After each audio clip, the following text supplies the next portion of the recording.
The chill of a late November evening had begun to settle over Buffalo, but inside the Walden Galleria, it was a perpetual, climate-controlled summer. For 18-year-old Ashley, the mall was a sanctuary of festive anticipation. It was the Thursday before Thanksgiving, and she was deep in the throes of her annual ritual, conquering her Christmas shopping long before the December rush.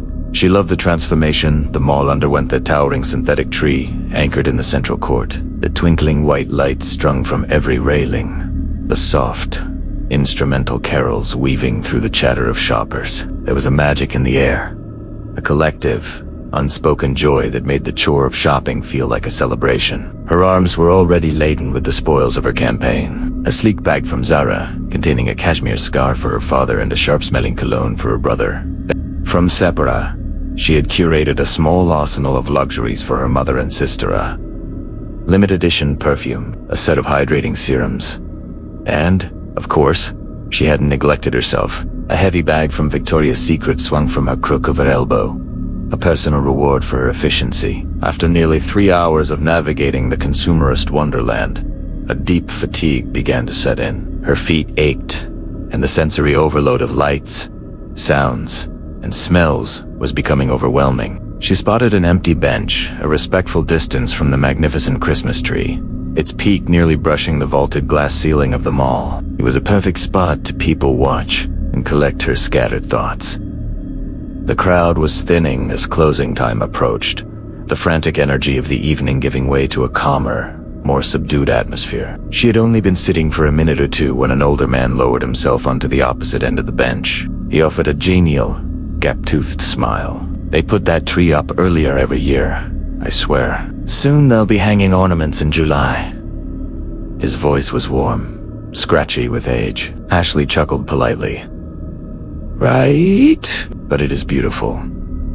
He seemed harmless, a grandfatherly figure in his early 60s with a kind, crinkled face and a thatch of white hair. He reminded her, in a strangely ironic way, of a skinny, clean-shaven Santa Claus. He introduced himself as Arthur and explained that he'd been coming to this mall since its grand opening in 1989. Seen this place through it all, he mused, a nostalgic gleam in his eye. Now, with everyone shopping online, I'm scared it'll go the way of the dodo. Breaks my heart. Places like this, they're the heart of a community. The conversation was pleasant, if a little one-sided. Arthur did most of the talking, then his tone shifted, becoming more personal. You know, you remind me an awful lot of my daughter, Sarah. Same bright eyes. He fumbled for his phone, his fingers thick and slightly clumsy, and pulled up a photo. Here she is. Ashley leaned in, expecting to see some familial resemblance. Instead, she felt a faint, inexplicable prickle of unease. The girl in the picture, who he claimed was 18, looked nothing like her. She had dark hair and features, a stark contrast to Ashley's fair complexion and blonde hair. Modetentat. The man beside her looked old enough to be her grandfather, not her father. The dissonance was subtle, but it was there, a single off-key note in an otherwise harmonious melody. She's very pretty, Ashley said, the words feeling hollow and obligatory. After a few more minutes of small talk about the coming holidays, Ashley's social battery was depleted. She gathered her shopping bags, the plastic handles digging into her palms. Well, it was nice talking to you, Arthur. I should be getting home. Of course, dear. You drive safe now, he said, his smile never wavering. She walked away without looking back, a habit born from a desire to avoid any potential awkwardness of a prolonged farewell. The cold night air outside was a shock to her system after the mall's warmth. She hurried to her car, a late model sedan, and tossed her bags onto the passenger seat. The drive home was a short, familiar 10-minute route through quiet, tree-lined suburban streets. Her family maintained several properties, and for the next few weeks, the house in this quiet cul-de-sac was hers to share with her older brother Ben, a student at the University of Buffalo. As she turned into the secluded circle of the cul-de-sac, unusual one with a large wooded island in the center, more of a roundabout than an open court, her phone, which was connected to the car's Bluetooth, chimed with a distinct, unfamiliar tone. A notification flashed on the screen. AirTag found moving with you. Her blood ran cold. She knew immediately what it meant.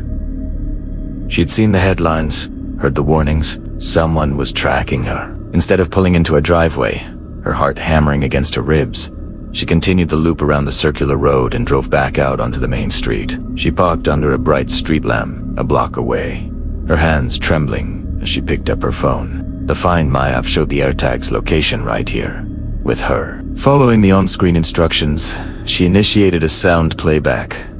A soft, electronic chirping began. It wasn't coming from under the car or lodged in the wheel well. The sound was close, intimate. It was coming from inside the vehicle. With a sinking feeling of dread, she grabbed the Sephora bag. She dug past the tissue-wrapped boxers, her fingers brushing against something small, smooth, and alien. She pulled it out. It was a standard, white Apple Air. A wave of nausea so powerful it made her dizzy washed over her. The kindly old man, Arthur, with his stories and his photos. He must have slipped it into her bag while they were talking. Feeling violated and terrified, she rolled down the window and hurled the device into a storm drain at the curb, hearing it clatter into the darkness below. She then sped back to her house, tires screeching as she swung into the driveway. She ran inside, fumbling with her keys, and immediately hit the button to open the garage door. Hoping to hide her car, it was futile. Her mother's SUV occupied the space. She was exposed. After locking the front door and engaging the deadbolt, she called Ben. His phone went to voicemail. "Ben, it's me," she said, her voice shaky. "Call me back as soon as you get this. Something really weird just happened." A minute later, he texted. "At a bar with the guys, what's up?" She called him again, explaining the situation in a rushed, panicked whisper. "Someone put a tracker on me, Ben. I think it was this creepy guy from the mall." His tone shifted instantly from casual to serious. "What? Are you serious? Okay, listen. I'm on my way. Don't open the door for anyone. If anyone shows up, you call me immediately. You hear?" His sobering concern, even slightly slurred by drink, amplified her fear. She hung up and tried to distract herself in the living room, turning on the television and flipping through channels without absorbing any of it. The house was too quiet, every crick and groan of the settling foundation sounding like an intrusion. Then the doorbell rang. The sound was like an electric shock. She froze on the sofa, her breath catching in her throat. It was followed by 3 heavy, deliberate knocks on the solid oak door, boom and boom, boom. Slowly, silently, she crept into the foyer, her socks making no sound on the hardwood floor. She stopped a few feet from the door, her body tense. A slightly muffled, yet horribly familiar, voice filtered through the wood. "Hey Ashley, I think you might have my AirTag." The world seemed to tilt. It was him. Arthur. The pieces clicked into a horrifying picture. He hadn't distracted her car. He had followed her, watched her pull into this specific house. The textured glass of the front door panels distorted his shape, but she could see his dark silhouette. He saw her shadow move as she hurried away from the door. "I promise, it was an accident," he yelled, his voice taking on a pleading, yet somehow insincere, tone. "It must have fallen out of my pocket. Just open the door. We can sort this out."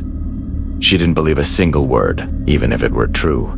He had still used it to find where she lived. She called Ben again, her voice a desperate whisper. "He's here. The man is at the door. Ash, I'm 2 minutes away. Call the police. Now." She dialed 911, her report a jumbled mess of stalker and AirTag and man at my door. As she was giving the dispatch of her address, she peeked back into the living room. The silhouette at the front door was gone. A fragile, desperate hope blossomed in her chest. Maybe he'd left. Maybe the sound of her calling the police had scared him off. She returned to the sofa, trying to calm her racing heart, her eyes glued to a mindless game show on the TV. She was trying so hard to convince herself it was over that she almost missed the movement in her peripheral vision. She turned her head slowly.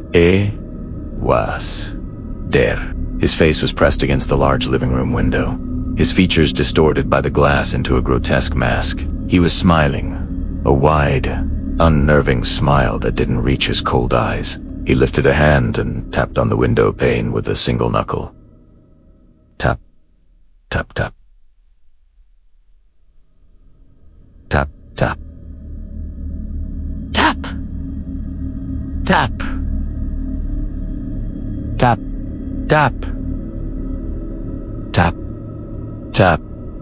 Tap. I'm watching you, he said, his voice clear and chilling through the double-paned glass. A scream caught in Ashley's throat. She scrambled backward, falling off the sofa in her panic. She fumbled for a phone and called Ben, screaming into the receiver. He's at the window. He's looking at me. I'm turning onto our street. Call the cops back.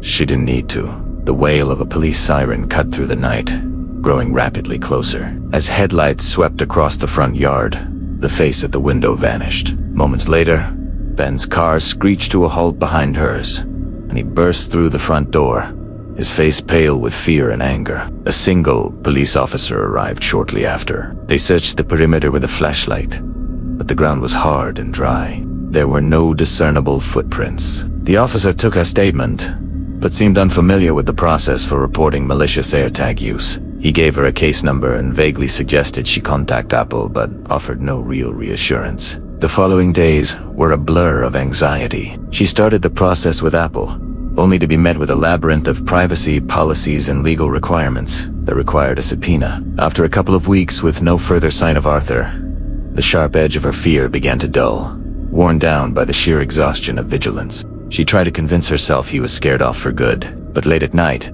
her mind would wander back to the photo on his phone, the girl who looked nothing like him, and nothing like her. She prayed it was just a random picture plucked from the depths of the internet, but a chilling certainty had taken root in her soul. She feared it was a trophy, a photograph of another girl from another time who had not been lucky enough to have a brother in a police car show up in the nick of time. The Christmas spirit had been permanently tarnished, replaced by a deep-seated fear that the world was filled with wolves wearing the gentle masks of kindly old men.